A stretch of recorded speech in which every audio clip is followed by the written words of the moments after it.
ಮೂರು plane hijack ಫಿಲಮ್ಸ್ಗಳು ಹೇಳ್ತೀನಿ.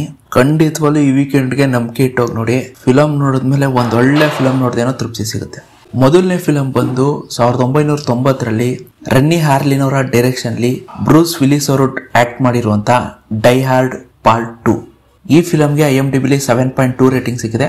ಈ ಫಿಲಮ್ ಬಂದು ಜಿಯೋ ಹಾಟ್ ಸ್ಟಾರ್ ಅಲ್ಲಿ ಅವೈಲೇಬಲ್ ಇದೆ. ಎರಡನೇ ಫಿಲಮ್ ಬಂದು 1997ರಲ್ಲಿ ಪೀಟರ್ಸನ್ ಅವರ ಡೈರೆಕ್ಷನ್ ಅಲ್ಲಿ ಹ್ಯಾರಿಸನ್ ಫೋರ್ಡ್ ಅವರು ಆಕ್ಟ್ ಮಾಡಿರುವಂತ ಏರ್ ಫೋರ್ಸ್ 1. ಈ ಫಿಲಮ್ಗೆ IMDbಲಿ 6.5 ರೇಟಿಂಗ್ ಸಿಕ್ಕಿದೆ. ಈ ಫಿಲಮ್ ಕೂಡ ಜಿಯೋ ಹಾಟ್ ಸ್ಟಾರ್ ಅಲ್ಲಿ ಅವೈಲೇಬಲ್ ಇದೆ. ಮೂರನೇ ಫಿಲಮ್ ಬಂದು 2014ರಲ್ಲಿ ಸೆರ್ರಾ ಅವರ ಡೈರೆಕ್ಷನ್ ಅಲ್ಲಿ ಲಿಯಾಮ್ ನಿಸನ್ ಅವರು ಆಕ್ಟ್ ಮಾಡಿರುವಂತ ನಾನ್ ಸ್ಟಾಪ್. ಈ ಫಿಲಮ್ಗೆ IMDbಲಿ 6.9 ರೇಟಿಂಗ್ ಸಿಕ್ಕಿದೆ. ಈ ಫಿಲಮ್ ನ ನೀವು ಫ್ರೀ ಆಗಿ ಡೈಲಿ ಮೋಷನ್ ಅಲ್ಲಿ ನೋಡಬಹುದು. ಒಟ್ಟು ನಾನು 3 ಫಿಲಮ್ ಹೇಳಿದ್ದೀನಿ. ಮೊದಲನೇದು ಡೈ ಹಾರ್ಡ್ 2, ಎರಡನೇದು ಏರ್ ಫೋರ್ಸ್ 1, ಮೂರನೇದು ನಾನ್ ಸ್ಟಾಪ್. ಮೂರು ಫಿಲಮ್ ಕೂಡ ಸೂಪರ್ ಆಗಿದೆ. ಒಂದು ಒಳ್ಳೆ ಹೈಜಾಕ್ ಫಿಲಮ್ ಹೇಳಿದ್ದೀನಿ. ಈ ವೀಕೆಂಡ್ಗೆ ಖಂಡಿತವಾಗ್ಲೂ ಹೋಗಿ ನೋಡಿ.